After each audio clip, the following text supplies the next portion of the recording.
این باغ با پول دانشگاه کلوب ساخته شده است. پولی که باید برای تحصیل و تعلیم خرج میشد. باغ دانشگاه را 10 میلیون سومانی قرضدار کرد. تا چند ماه پیش مسئول نگاه بینش بود.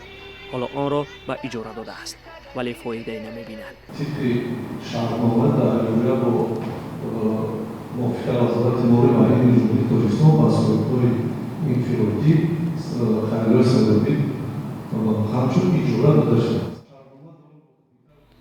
سال 2018 در کلوب ساختمان 5 باغ آغاز شد و اداره‌های گوناگون مسئول آنها بودند. 10 میلیون سومانی صرف شد. مسئولیت یکی از آنها را به دانشگاه دادند. با وجود آنکه دانشجویان و آموزگاران ناراضی بودند.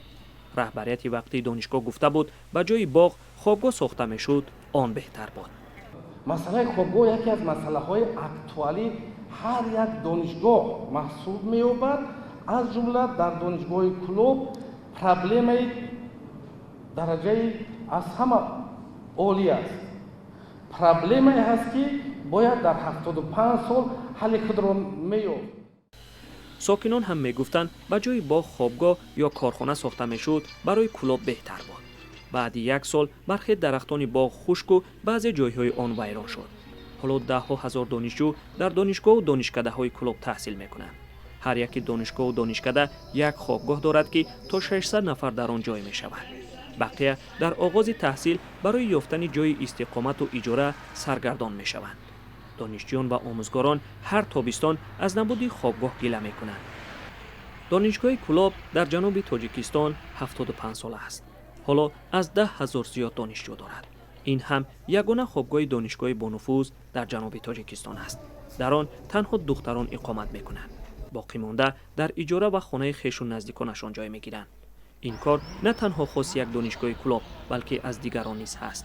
چند سال باز ساختمان خوابگاه برای کالج طبی ادامه دارد. قرار بود تا 30 سالگی استقلال تاجیکستان به انجام رسد. اما نبود پول سبب تأخیر شده است. این مراسم مبلغ‌ها موجود است. شاید در این سال یا که سال‌های من بعد با پیدا شدن مبلغ‌های لازمه این مبلغ‌گذاری ساختمان پرکار کرده شود. خرج پول زیاد برای انشاءات‌های نمایشی و نادیده گرفتن احتیاجات دانشجویان و اهمیت تحصیل تنقیدها را از حکومت بیشتر کرده است. انتقاد زیاد است که به جای خرج برای نمایشکاری می توانستند خوابگاه بسازند تا دانشجویان سرگردان نشوند و تحصیل کنند. دانش بگیرند که برای آنها امکان بدهد هم کارخانه بسازند و هم باغ و مکان‌های تفریحی برای استراحت.